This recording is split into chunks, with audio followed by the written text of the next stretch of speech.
Hello there everybody. I think today is a chemtrail day. Every time I go out the last couple weeks, I've been taking pictures whenever I see them. And it's been milky gross the last 2 days. Another X marks the spot, because yeah, those are normal flight paths. Is that a normal flight path there, Richard Cannings? Oh wait, you blocked me on Facebook. And I thought today is a chemtrail day. It is called Geo Engineering, fighting global warming by putting a chemical dust in the atmosphere and reflecting harmful radiation back into space. We take geoengineering to mean deliberate, large-scale intervention in the Earth system. There are a variety of schemes that have been discussed for geoengineering. A classic example is injecting reflecting particles into Earth orbit. Nevertheless, there might be some good reasons to think about alumina. It turns out, first of all, there's been a lot of work on the environmental consequences of alumina in the stratosphere. The big deal really is that alumina has 4 times the volumetric rate of forcing for small particles as does sulfur. And that means you have 4 times less surface area for the same rate of forcing. And this is a much bigger deal. You have roughly 16 times less the coagulation rate. And that's the thing that really drives removal. So you could get away, we think, with much smaller mass fluxes. More chemtrails in the Okanagan. See, now that is a normal contrail. That's a contrail. It disappears as fast as it appears. Normal contrails. Those are chemical trails. So I'm going to show all these clips. Here we go, baby. Could a strange substance found by a southwest Arkansas man be part of a government test?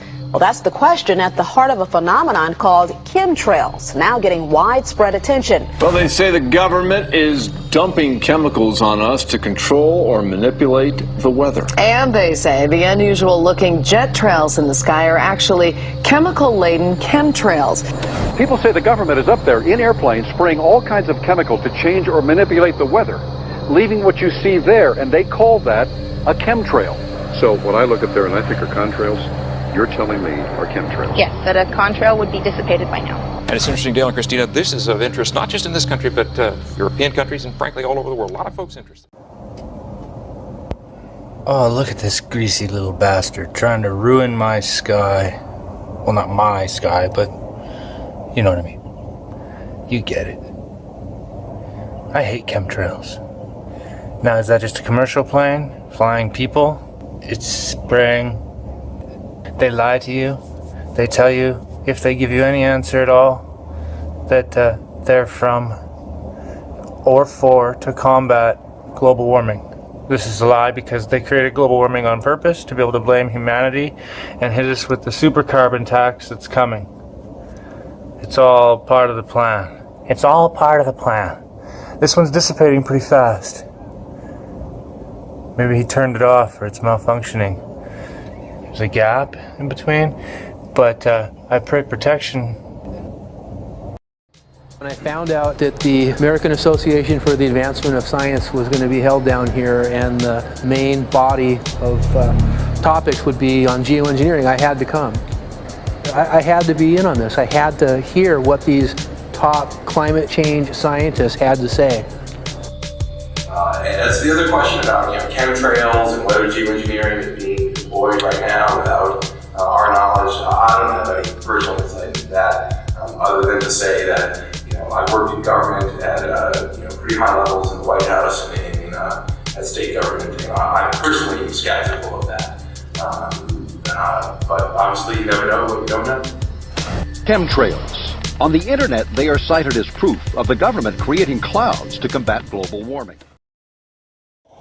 To say that I pray for the valley because a lot of wine and food comes out of here and people are going to eat that. And that's gross. I didn't vote for that. They're going to say it's to fight global warming. Operation Solar Shield it's called. Well, that's all a scam. They need the aluminum in the air for the 5G to be weaponized, to do any blue beam, holographic, fakery. I don't know, there's so much to choose from. Pick a topic, any topic. So that's why we see things like in the used aircraft patent from '89, they talk about aluminum. And that's why we're seeing in the surface water samples aluminum. And here's David Keith saying that aluminum has 4 times the reflective volume surface area. So they'd like us to think that we're talking about sulfur, but here they slipped up and let it out that aluminum is 4 times better to achieving their ends, and it sounds like it's going to be one they don't want us to know the effects of. The little picture is from a nanofabrication study, which shows you can make very high quality, and do this in just a jet in a very simple way, make high quality alumina particles just by spraying aluminum vapor out, which oxidizes. So it's certainly in principle possible to do that, and there's a big literature that's already looked at that. And you could do that by either building new versions of these aircraft or even re-engineering existing aircraft. So there's some ideas of that. So you go to an engineering firm and you want this done. They don't say this is hard or unusual. They say, okay, yes, we could do it. Greasy little bastards. Really greasy. Chemtrails. Super greasy. Aerosol geoengineering looks like it is so cheap that the cost is basically not going to be an issue. That means that implementation decisions will be risk-to-risk decisions. The risk of doing it against the risk of not doing it. And it makes the problem of how we govern it fundamentally harder and different and novel. So I've told you that it's cheap to deliver materials to the stratosphere, and I'm convinced that's true. I don't think that will change. But I think the more we do research, the less easy this will look, the more complicated the environmental effects will look. And that's a good thing, because right now it looks too easy. So I think that if we do more research, we're likely to find out that it's harder and more complicated than we thought, and that the side effects are harder to manage, and that's a healthy outcome that will make it easier to do the management. Of course, the opposite reaction is possible. It's an empirical question, how people will actually react to knowledge about this. Another reaction is to say, if these crazy scientists are so concerned about putting CO2 in the atmosphere, they want to think about these things, then that might actually mean we should be more serious about the risks of CO2 in the atmosphere. And by the way, it's not really a moral hazard, it's more like free riding on our grandkids. And by the way, it's not really a moral hazard, it's more like free riding on our grandkids. Ooh, even more chemtrails today, even more chemtrails.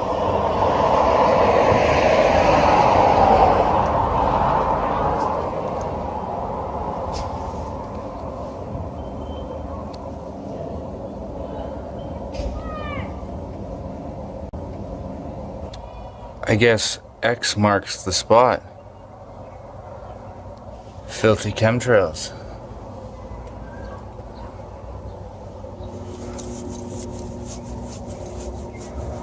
Today is definitely a chemtrail day. I'm gonna find out who the MP is and link it to him, as I always do, because X doesn't mark the spot.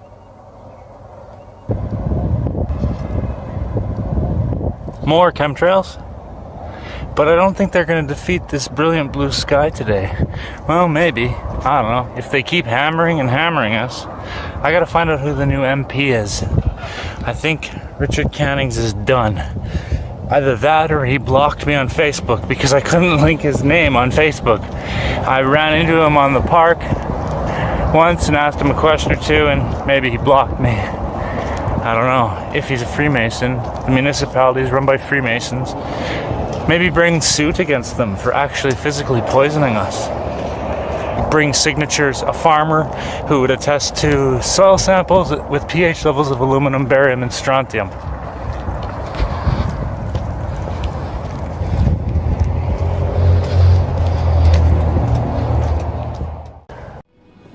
Numerous air quality studies, including from CARB, California Air Quality Resource Board, have named submicron-sized particulates as being particularly harmful for human respiration. Through all the discussions today, I have not heard any mention of this fallout, and has this been studied, and also the effects of a highly reactive metal like aluminum on toxifying soils and waters? The question is, what would be the effects of these materials on human health if they came down into the stratosphere, in particular small particles and aluminum? So the collaborators of mine working on the aerosol scheme are actually folks from Carnegie Mellon who focused on human health impacts. And while we haven't published it, that was the very first thing we did. And while we haven't published it, that was the very first thing we did. And while we haven't published it, that was the very first thing we did, was do the order of magnitude calculation in level pencil and paper, but with an expert on human health impacts about whether there could be an issue. Well, look at all the chemtrails. They've been hitting us today. They don't like the sun being out. The demons. I use that figuratively and metaphorically, but the Freemason scum that run the world are demons.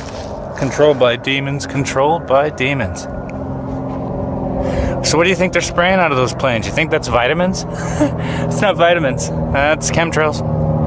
That's most definitely chemtrails.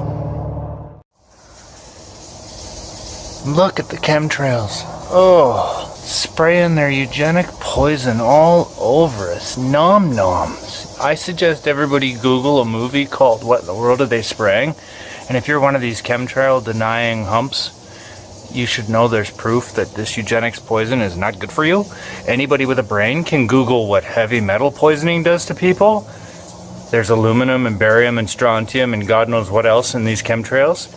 So I mean, the blue pills will scream, "What are you, a stupid conspiracy theorist?" No, I'm a conspiracy realist. And there seems to be some kind of conspiracy, a plot, to spray us with poison, aluminum, and piss. They're going to say, Operation Solar Shield, it was to protect you from global warming. Global warming that we created just to put out a carbon tax. Well, it's pretty weak. Because there's literally aluminum and barium contamination found around the world, believed to be from these programs. Like, look, today over the Capitol looks like they're deploying some type of aerosol. Did you see it? No, I didn't, but good to see you. Many people are deeply concerned about it because of the toxicity of aluminum, and it has been addressed to Congress in various committees. Would you take a look at a letter from some of your constituents addressing the concerns? And even more X marks the spot, kind of pentagram-ish chemtrails. Yeah, that's not weird or anything. People better wake up. Maybe it's too late. Maybe they're about to gas us all. In which case, I'm prepared. Store up enough food and water. Stake out your house. You know, if it's really bad, where the winds are toxic, you have to tape up your windows. But then you need an air filtration system if it's that bad. I don't know. Pray for Goshen, people. Pray for Goshen. Even more chemtrails.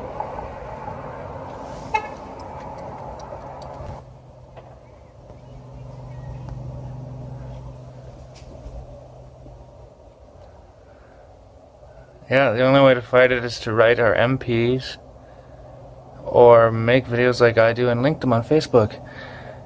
Vote with your dollar, vote with your word, vote with your letter.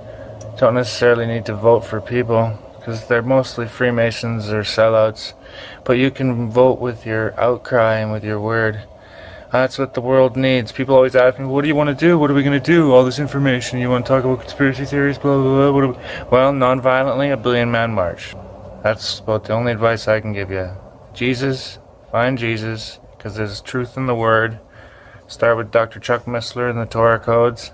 Proof for the Bible. Gonzo Shemira, Age of Deceit. But chemtrails, what do you think they're spraying out of those planes? Vitamins? Okay, are you aware of the issue? You do it through the...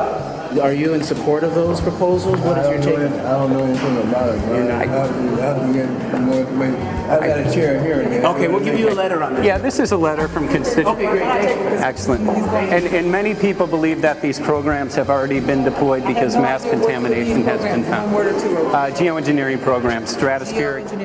Yeah. So in conclusion, as you can see, most politicians don't care. That was just a small taste clip of them running away from the producers of What in the World Are They Spraying. So I urge everyone to check out the description section below. I'll put in links of all the citations and proofs that this is not a conspiracy theory, but a conspiracy fact. What in the world are they spraying? Peace out, people. Peace out.